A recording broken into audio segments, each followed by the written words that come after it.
성경 말씀 보겠습니다. 출애굽기 12장 11절부터 14절. 출애굽기 12장 11절부터 14절 한 절씩 교독합니다.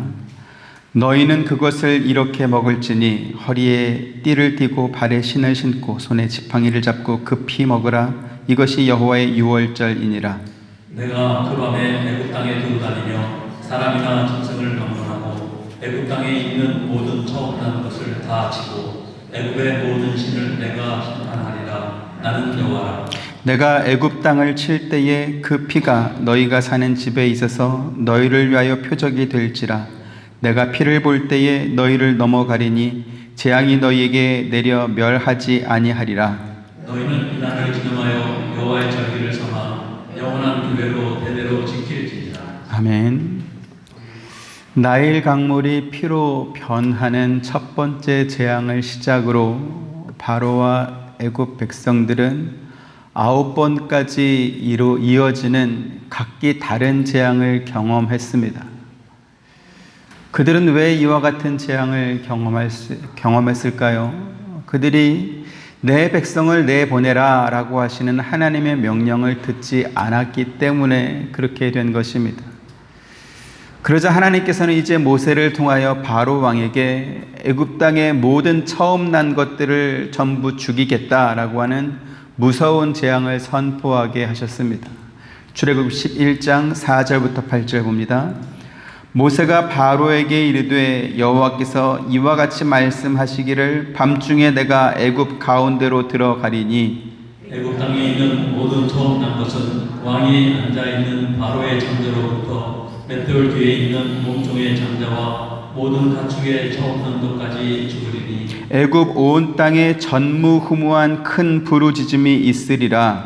그러나 이스라엘 자손에게는 사람에게나 짐승에게나 개 한 마리도 그 혀를 움직이지 아니하리니 여호와께서 애굽 사람과 이스라엘 사이를 구별하는 줄을 너희가 알리라 하셨나니. 같이 왕의 이 모든 신하가 내게 내려와 내게 절하며 이르기를 너와 너를 따르는 온 백성은 나가라 한 후에야 내가 나가리라 하고 심히 노하여 바로에게서 나오니라. 아멘. 그런데 하나님께서 애굽 땅에 내리실 장자 재앙에는 그 전에 내렸던 9번의 재앙과 다른 점이 있습니다. 그것은 뭐냐면 이스라엘 백성들이 살던 고센 땅에도 이 장자 재앙이 똑같이 임했다라는 것입니다. 지금까지 하나님께서 애굽 땅에 내리셨던 재앙들은 이스라엘 백성들이 사는 곳에는 재앙이 미치지 않는 철저하게 하나님께서 이스라엘 백성들을 구별하시고 보호해 주시는 그러한 재앙들이었습니다.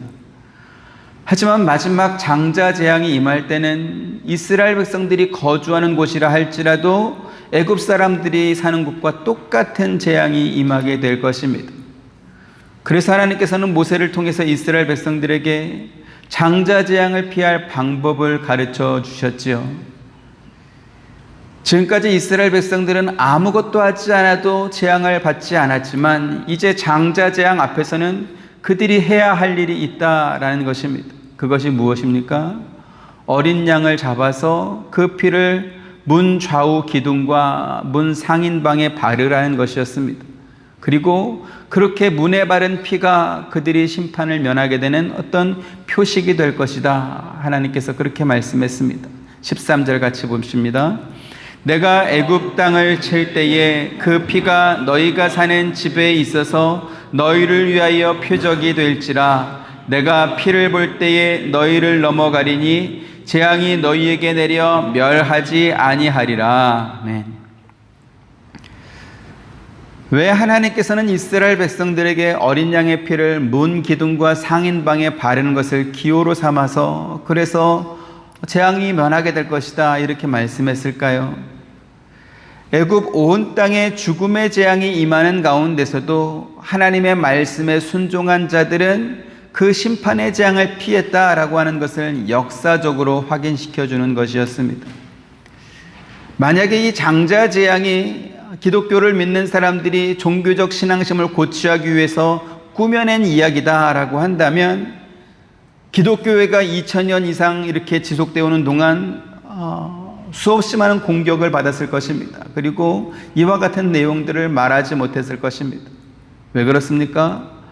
재앙의 당사자로 지목된 이집트의 역사가들 뿐만 아니라 고대 근동의 역사를 연구하고 또 발굴하는 각기 다른 분야의 무수히 많은 학자와 연구자들에 의해서 이와 같은 성경의 내용이 배척됐을 것이기 때문에 그렇습니다.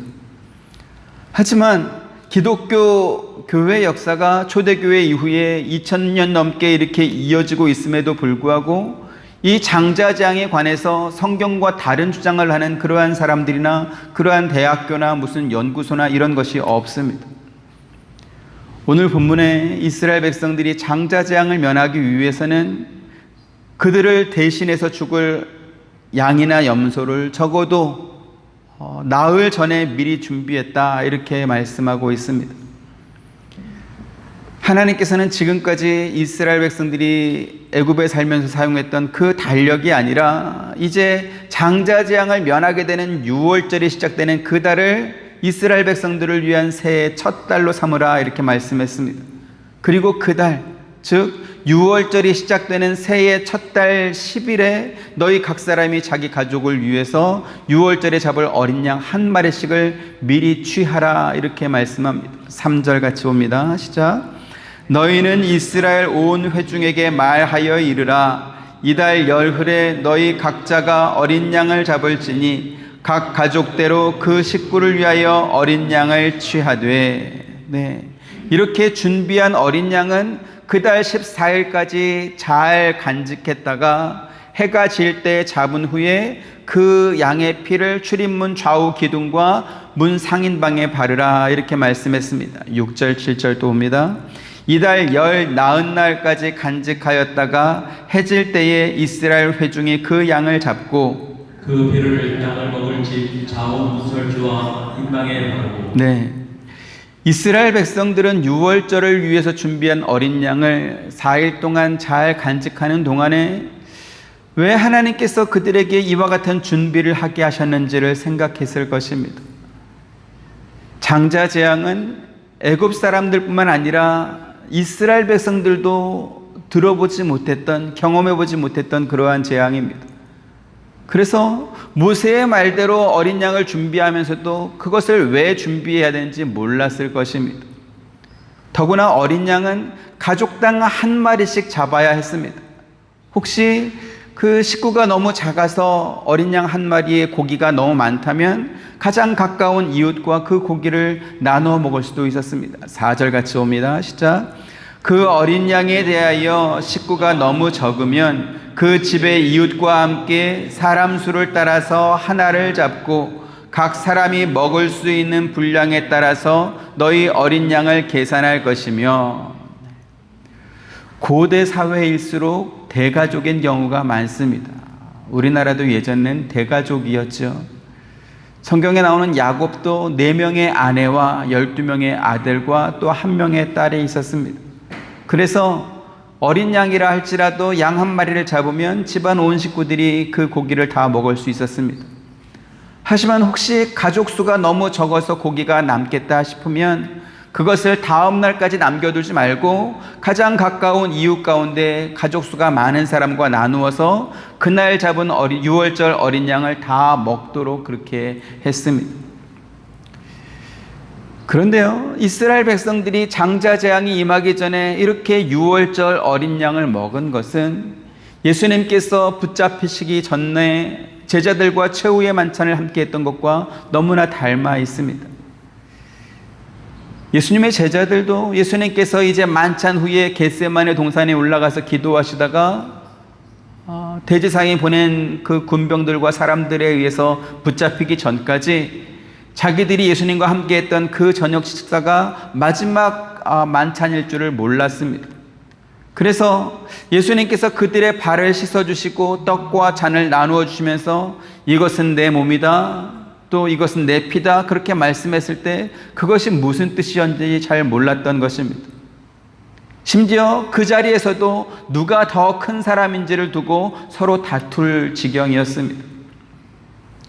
예수님께서 사람의 죄를 대신 지시고 6월절 어린 양이 되어 십자가 위에서 희생되시기 전까지 예수님의 제자들의 관심은 오직 세상에서 누가 더 높은 자가 될 것인가? 예수님께서 장차 이스라엘의 왕이 되시면 누가 정승을 하고 누가 판사를 할 것인지, 누가 더 높은 자리에 앉을 것인지 거기에만 관심이 있었던 것입니다. 이처럼 하나님께서 이스라엘 백성들을 애굽에서 구원하시고 사람들을 죄의 노예에서 구원하는 그 일은 인간의 경험이나 혹은 인간의 지식으로는 상상할 수 없는 일이었습니다. 하지만 그렇다 할지라도 하나님께서는 모세를 통해서 이스라엘 백성들에게 유월절 어린 양을 미리 준비하게 하셨고 그것을 먹게 하셨으며 예수님께서도 십자가를 지시기 전에 제자들과 함께 최후의 만찬을 먼저 준비하도록 하셨습니다. 보통 이런 만찬은 어떻게 합니까? 중요한 일을 성공적으로 마친 후에 축하하는 의미로 만찬을 하게 됩니다. 그런데 하나님께서는 아직 애굽의 장자 재앙을 내리기도 전에, 그래서 바로 왕이 항복 선언을 하고 이스라엘 백성들을 내주기 전에 미리 유월절 만찬을 하게 하셨습니다. 예수님께서도 십자가 위에서 자신의 몸이 찢기고 온몸의 피를 다 쏟으시기 전에 제자들과 함께 만찬을 하시면서 떡과 잔을 나누어주는 성찬 예식을 제정해 주셨습니다. 이것은 무엇을 의미합니까? 하나님께서 작정하시고 시행하시는 일은 애굽 왕에게 붙잡혀서 도무지 헤어날 수 없는 그 노예 신분의 이스라엘이라도 하나님께서 반드시 구원해내신다라는 것을 미리 먹는 유월절 만찬으로 그들에게 확인시켜 준 것입니다.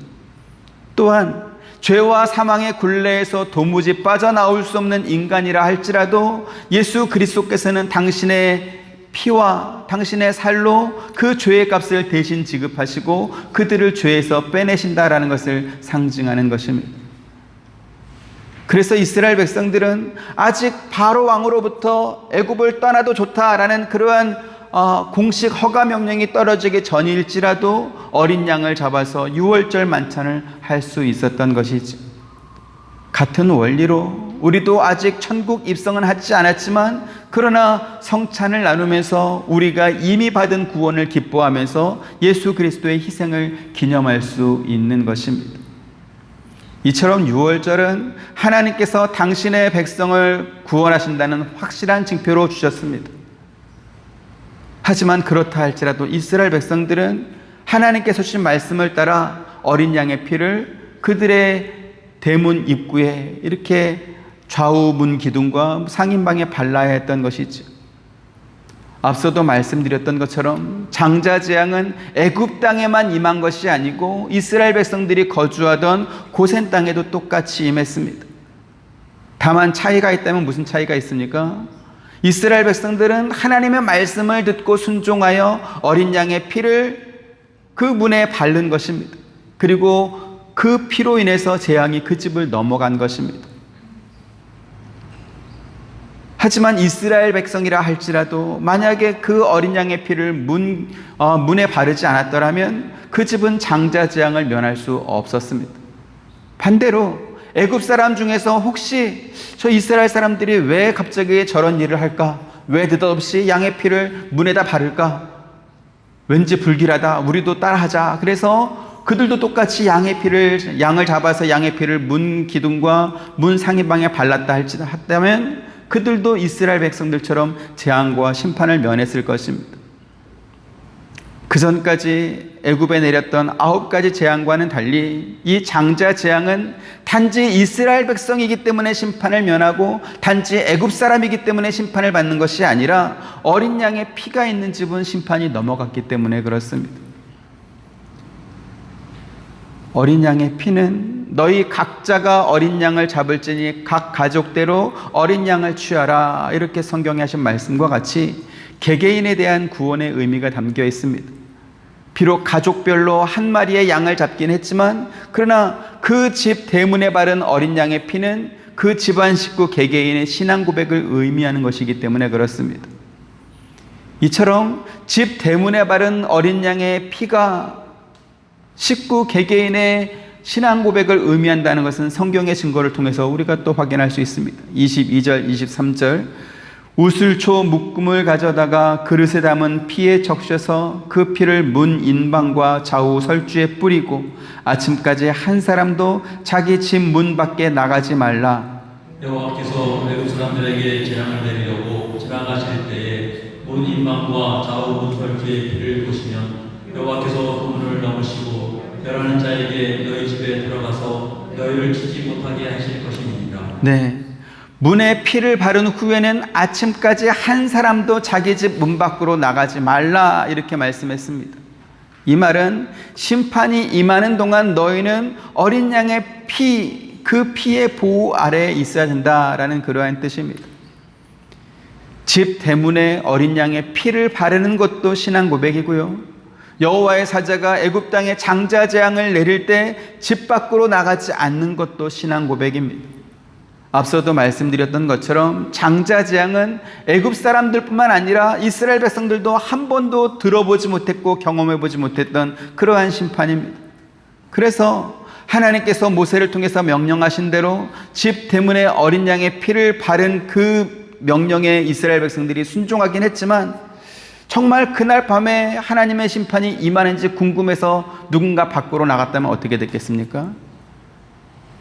그도 역시 애굽에 내리는 심판을 피할 수 없었을 것입니다.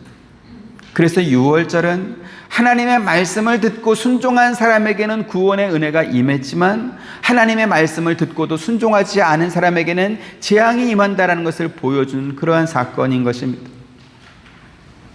하나님의 구원 역사는 죄에 대한 심판과 함께 임한다라고 하는 것을 우리는 반드시 알아야 할 것입니다. 오늘날 많은 교회가 죄에 대한 하나님의 심판을 말하지 않습니다.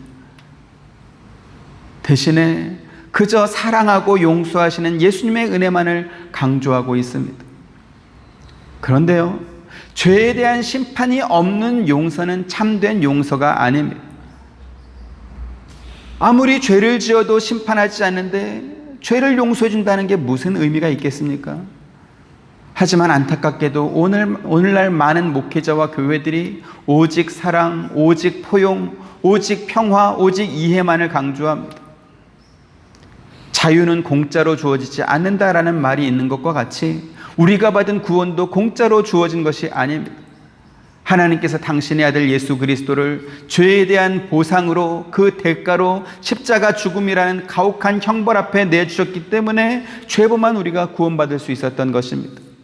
그래서 요한복음 3장에서는 하나님의 아들을 믿지 않는 자는 그 아들을 희생제물로 삼아서 죄인을 구원하려고 하는 그 하나님을 믿지 않은 것이기 때문에 벌써 심판을 받은 것이다, 그렇게 말씀하고 있습니다.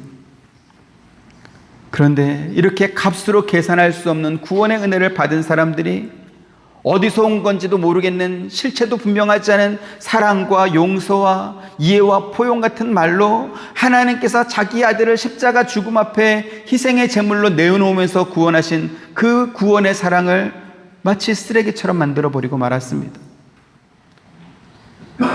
동성애자들을 옹호할 뿐만 아니라 그들이 자기들의 그 부끄러운 행위를 광장과 거리에서 퍼레이드를 벌이고 축제를 벌이면서 자랑할 수 있도록 편들어주는 교회와 목회자들이 바로 그런 부류의 사람들일 것입니다.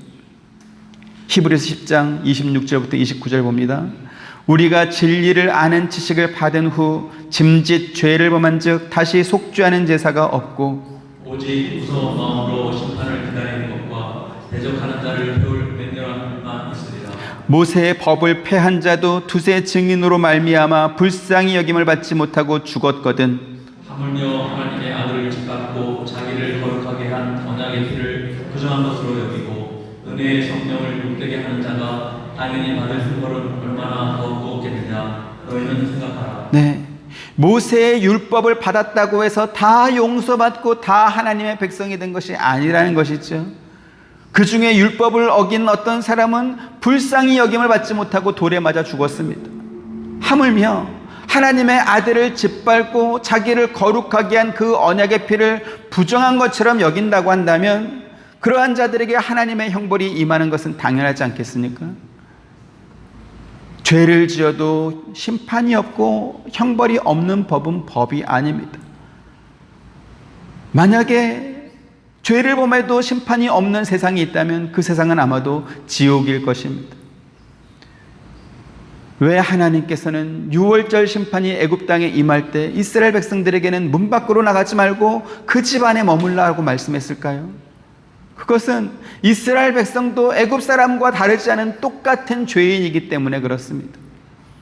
어린 양의 피의 보호 아래 있지 않은 사람은 이스라엘 백성이든 애굽 사람이든 똑같은 죄인이라는 것이죠.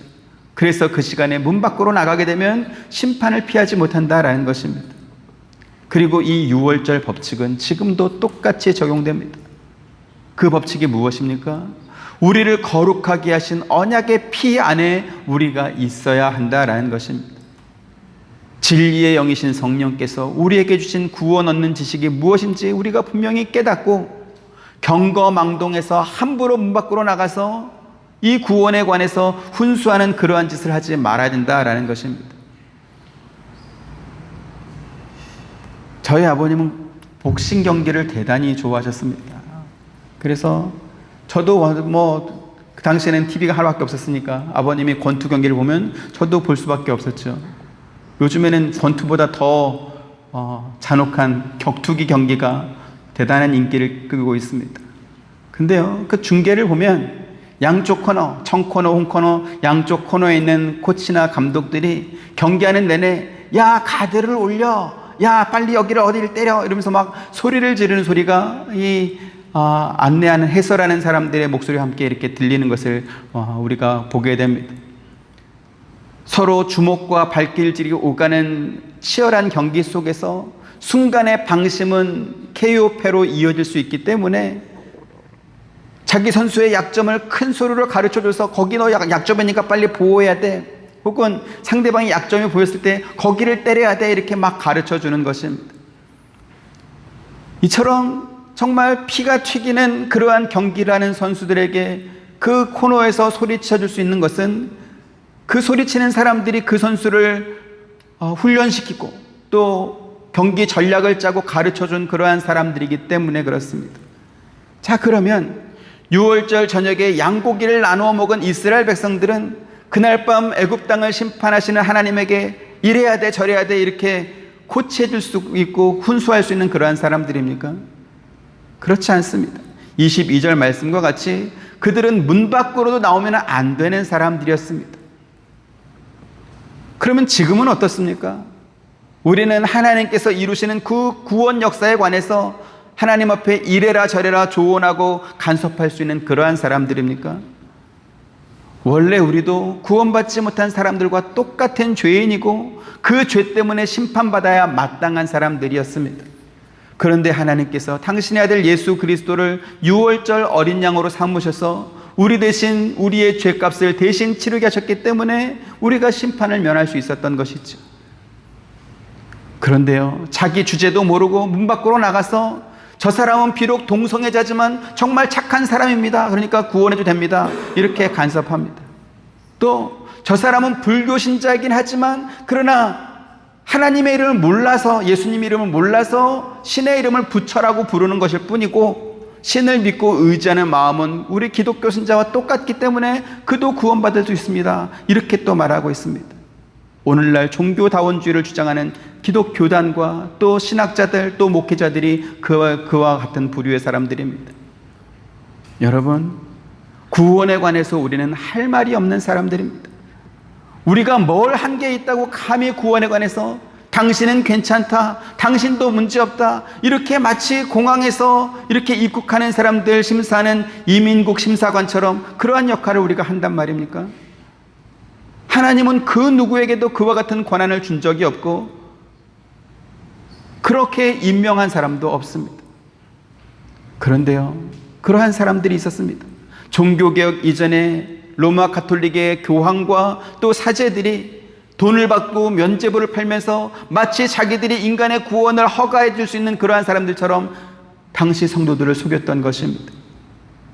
성경에는 천국과 지옥 말고 다른 것은 없는데 그들은 연옥교리를 만들었습니다. 그래서 심지어 예수 믿지 않는 사람이라 할지라도 연옥이라는 제3의 공간에 들어가 있다가 그 후손들이 교회에 헌금을 많이 하고 뭐 착한 일을 많이 하면 그 사람들도 천국에 갈 수 있다라고 하는 그러한 교리를 가르쳤습니다. 이렇게 가톨릭 교황과 또 사제들이 당시의 성도들과 사람들을 속일 수 있었던 이유가 무엇입니까? 그들에게 성경을 가르쳐주지 않았고 심지어 설교조차도 사람들이 알아들을 수 없는 라틴어로 했기 때문에 그렇습니다. 그래서 당시 성도들이 구원 얻는 방법에 대해서 들을 수 있는 유일한 길은 어떤 것이었냐면 예배당 밖에서 면죄부를 파는 그 사도들의 말을 통해서 천국 갈 수 있는 그 방법을 들을 수 있었던 것이지. 종교개혁이 이루어진 지 500년이 지났습니다. 그런데 오늘날 교회가 종교개혁 이전의 교회의 모습으로 자꾸 돌아가려고 하고 있습니다. 성도들에게 성경의 복음을 올바르게 가르치기보다는 사람들의 감성에 호소하고 세상 사람들이 동의하는 수준 하에서 사랑과 이해를 강조하고 있기 때문에 그렇습니다. 요즘 교회가 너무 좋아하는 어떤 한 찬양을 제가 듣게 됐습니다. 심지어 유튜브에서도 그 찬양이 굉장히 조회수가 많이 나오는 것으로 제가 보았습니다. 제가 그 영상으로 본 거는 예배 시간에 성도들이 일어나서 너무나 은혜 받는 표정으로 찬양하는 그러한 모습이었습니다. 그 제목이 혼자 걷지 않을 거예요 라는 노래의 가사인데 제가 주보에도 제가 실어놨습니다. 한번 보시기 바랍니다. 그 내용이 간단합니다. 그대 폭풍 속을 걷고 있을 때, 비바람을 마주해야 할 때, 불빛조차 보이지 않아도 그대 혼자 걷지 않을 거예요. 두려움 앞에서 하늘을 보아요. 외로운 그대여 걱정 마요. 꿈꾸는 그 길을 걷고 또 걸어요. 그대 혼자 걷지 않을 거예요 라는 그러한 가사입니다. 멜로디가 참 아름답습니다. 제가 한 2번 들은 것 같은데요, 일주일 내내 그 멜로디가 떠나지 않을 만큼 굉장히 중독성이 있는 그리고 아름다운 멜로디와 또 노래 가사였습니다. 우리가 예배 시간에 부르는 찬양은 그 대상이 삼위일체 하나님이시거나 혹은 하나님께서 우리에게 주신 은혜에 대한 감사이거나 혹은 죄에 대한 회개와 또 죄인 우리에게 긍휼을 구하는 그러한 것이어야 합니다. 그리고 그와 같은 찬양의 원리는 우리 성경에 있는 시편의 150편의 시편 찬양들이 그와 같은 모습을 우리에게 보여주고 있습니다. 그런데 지금 제가 소개해드린 그 노래는요, 미사역으로라도 주님이라든가 하나님의 은혜라든가 그러한 단어조차 없습니다. 오히려 폭풍이나 비바람이 불고 불빛조차 보이지 않는 그러한 길을 걸어갈 때도 당신은 혼자가 아니니까 꿈꾸는 그 길을 그냥 계속 걸어가라, 그렇게 말하고 있습니다. 여러분, 기독교 신앙을 갖지 않은 사람도 하던 일들이 막히고 뭔가가 잘 안 되면 왜 이게 안 될까 생각하고 고민하지 않습니까? 그래서 기독교 신앙을 갖지 않은 사람도 그럴 때는 뭔가 좀 문제가 있다 그래서 절에 가서 스님한테 물어보고 부처님한테 물어봐달라고 하고 무당을 찾아가가지고 신을 또 찾고 그렇게 합니다. 그런데 저 노래는 그 정도조차도 신을 의식하는 그러한 것이 없습니다. 그저 당신이 꿈꾸는 그 길을 걷고 또 걸어라, 그렇게 네가 가는 길이 맞으니까 계속 가라, 이렇게 독려하고 있습니다. 누군가 말할 것입니다. 하늘을 보라고 말하지 않습니까? 저건 시적 표현입니다 라고 말할 수 있을 것입니다. 정말 그런가요? 그 하늘이 정말 하나님인가요? 근데 우리가 관용구로 하늘 같은 선배라는 말 하죠. 하늘 같은 상관, 하늘 같은 건물주, 이런 말 하지 않습니까? 그 하늘의 의미는 사람마다 다 다를 것입니다. 바울이 사도행전에서 아레오바고에서 설교할 때 그 아레오바고 사람들한테 말합니다. 내가 보니까 알지 못하는 신에게라는 제단도 봤는데 너희들은 알지 못하는 신도 섬기더라, 그거 하지 마라, 이렇게 말하지 않습니까? 은유적 표현으로 하늘을 넣어놓고 그게 하나님인지 그게 선배인지 그게 나한테 잘해주는 고마운 사람인지 형체도 모르는 그러한 거를 안 넣고 그걸 예배 시간에 이렇게 부르면서 눈물을 줄줄 흘리면서 은혜 받았다, 감동받았다 그러고 있습니다. 그래서 그런지 그 유튜브 댓글에 보니까요, 나는 기독교 신자는 아니지만 저 노래는 너무나 좋다, 감동받았다, 위로받았다, 그러한 글들로 아주 차고 넘칩니다. 이처럼 기독교 신자뿐만 아니라 세상 사람들도 다 좋아하는 노래라면 예배 시간에 그것도 하나님을 찬양하는 대신에 사람들이 하는 그 꿈꾸는 그 길을 계속하라고 독려해주는 그러한 노래를 찬양이라고 부를 수 있습니까? 그걸 예배라고 말할 수 있겠습니까? 그런데 이와 같은 모습은 이스라엘에 하나님도 없고 왕도 없던 시기에 사람들이 저마다 자기가 옳다고 생각하는 대로 살던 그 사사기 시대의 모습과 너무나 닮아 있습니다. 사사기 17장 6절 봅니다. 시작. 그때에는 이스라엘에 왕이 없었으므로 사람마다 자기 소견에 옳은 대로 행하였더라 이랬습니다. 지금 이 말은 사람마다 자기가 마치 하나님인 것처럼 행동하고 살았다라는 그러한 뜻입니다.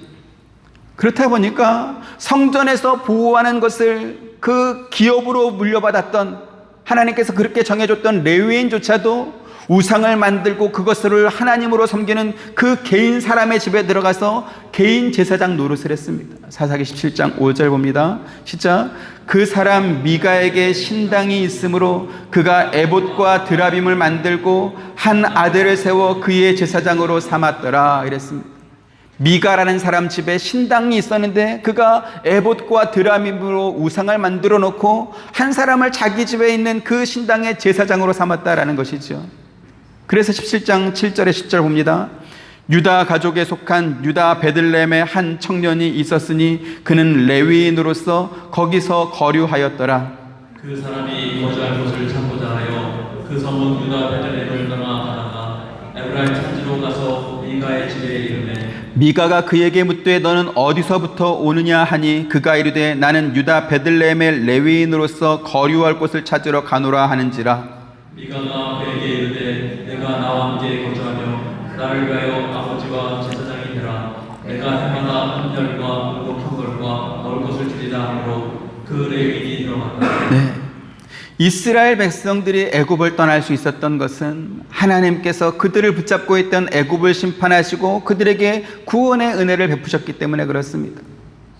하지만 그 전까지와는 달리 하나님께서는 애굽 땅의 마지막 장자 재앙을 내리시기 전에 이스라엘 백성들이 반드시 해야 될 몇 가지 사항들을 말씀해 주셨죠. 가족의 구원을 위해서 1년 된 순양을 미리 준비하라 라고 하셨고, 나흘간 잘 보관했다가 6월절 전날 해질 무렵에 그 양을 잡아서 그 피를 문에 바르라고 하셨습니다. 잡은 고기는 가족과 함께 반드시 불에 구워서 먹되, 가족 수에 비해서 고기가 너무나 많아서 남게 되면 그 남은 고기는 가족 수가 많은 다른 이웃과 함께 나누어 먹으라 이렇게 말했습니다. 그리고 가장 중요한 건 뭡니까? 6월절 심판이 애굽 전역에 내릴 때 어린 양의 피가 발라진 그 문에 발라진 그 집에 들어가서 절대로 문 밖으로 나오지 말라라는 것입니다. 어차피 구원은 하나님 한 분께서 행하실 일인데 왜 이스라엘 백성들에게 이와 같은 복잡한 시행규칙을 말씀해 주셨을까요? 그것은 하나님께서 그들을 어떻게 구원하셨는지 출애굽 당시 그 사람들뿐만 아니라 그 자녀와 후손들에게도 정확하게 가르쳐 주어야 했기 때문에 그렇습니다. 오늘 본문 21절부터 27절까지 봅니다. 모세가 이스라엘 모든 장로를 불러서 그들에게 이르되 너희는 나가서 너희의 가족대로 어린 양을 택하여 6월절 양으로 잡고 옷을 저 옷을 가져다가 그릇에 남은 피에 적셔서 그 피를 눈 인망과 좌우 절주에 뿌리고 아침까지 한 사람도 자기 집 밖으로 나가지 말라. 여호와께서 애굽 사람들에게 재앙을 내리려고 지나가실 때에 문 인방과 좌우 문설주의 피를 보시면 여호와께서 그 문을 넘으시고 멸하는 자에게 너희 집에 들어가서 너희를 치지 못하게 하실 것임이니라. 너희는 이 일을 규례로 삼아 너희와 너희 자손이 영원히 지킬 것이니 너희는 여호와께서 허락하신 대로 너희에게 주시는 땅에 이를 때에 이 예식을 지킬 것이니라. 이 후에 너희의 자녀가 묻기를 이 예식이 무슨 뜻이냐 하노라. 같이 너희는 이르기를 이는 여호와의 6월절 제사라. 여호와께서 애굽 사람에게 재앙을 내리실 때에 애굽에 있는 이스라엘 자손의 집을 넘으사 우리의 집을 구원하셨느니라 하라 하매 백성이 머리 숙여 경배하니라. 아멘. 이스라엘 백성들이 직접 경험하지 않고 하나님께서 다 이루어 놓으시면 자녀들에게 무슨 말을 해야 될지 잘 모를 것입니다. 예를 들면 이런 것이죠. 자녀가 아빠한테 아빠 호랑이 어떻게 생겼어? 그랬더니 그 유튜브에 사진 가져와서 호랑이 이렇게 생겼어 이렇게 말해주는 것과 할아버지가 손자를 불러서 할아버지가 옛날에 산에 갔을 때 산에서 호랑이를 봤지 뭐야 이러면서 말해주는 것 같고 어떤 게 더 실감이 있겠습니까? 사진으로 본 호랑이하고 직접 본 호랑이하고는 그 느낌이 완전히 다를 것입니다. 이스라엘 백성들이 이와 같은 일들을 실제로 행했기 때문에 자녀들에게 그 내용들에 대해서 정확하게 가르쳐 줄 수 있는 것이지. 출애굽 사건은 하나님께서 이스라엘 백성들을 단지 애굽 땅에서 건져내신 것만을 의미하지 않습니다. 그것보다 더 큰 의미가 이 출애굽 사건에 있는 것이지.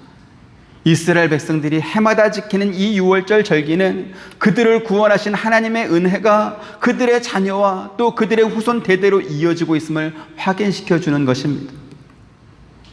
그래서 유월절 구원 역사는 한 분 하나님께서 하신 일이긴 하지만 그러나 아무도 모르게 그 일을 하신 것이 아니라 이스라엘 백성들에게 해야 할 일과 해서는 안 될 일을 분명하게 말씀해 주신 것입니다.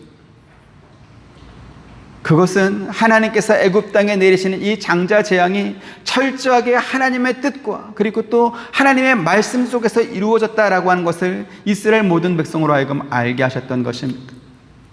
단지 말씀으로만 한 것이 아니고 어린 양을 준비하게 하시고 그 양을 잡게 하시고 그 피를 대문에 바르게 하시고 고기를 구워 먹게 하심으로써 그들이 오감을 다 동원해서 경험하게 하셨습니다.